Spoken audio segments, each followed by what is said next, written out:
Leksyon 87, present perfect plus direct and indirect object pronouns. El pretérito perfecto compuesto con pronombres de objeto directo e indirecto. So kapag gumagamit tayo ng present perfect pero kasama ang direct object pronouns, ito yung lola, los, las, at indirect object pronouns mete, le, nos, os, les, may tamang posisyon ang mga pronoun sa pangungusap. So sa present perfect, ang pronoun ay inilalagay bago ang auxiliary verb na haber. So parang reflexive pronoun rin siya. So mauuna yung mete, lola, lenos, os, los, las, les, bago yung e, as, a, emos, abes, and then yung participle.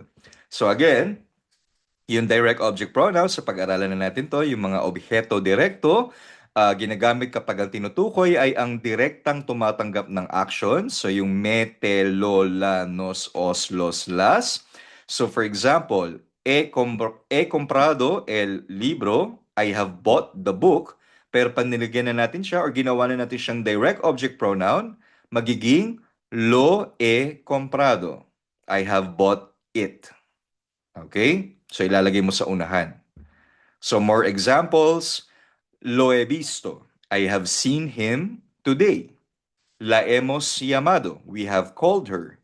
Los han invitado. They have invited them. Las has encontrado.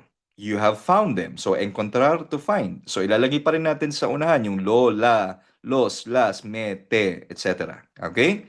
Kapag indirect object pronoun naman o objeto indirekto na pag-aralan natin na ito ay ginagamit kapag may receiver or tumatanggap ng action na hindi direkta. So ito yung mete, le, nos, os, les. So for example, he dado el regalo a Maria, no? I have given the gift to Maria. So paglalagyan mo yan ng indirect object pronoun, ilalagay mo yung le. Le he dado el regalo.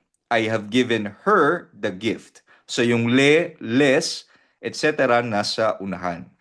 Okay? So other examples, te he enviado un mensaje. I have sent you a message. Le han explicado la lección.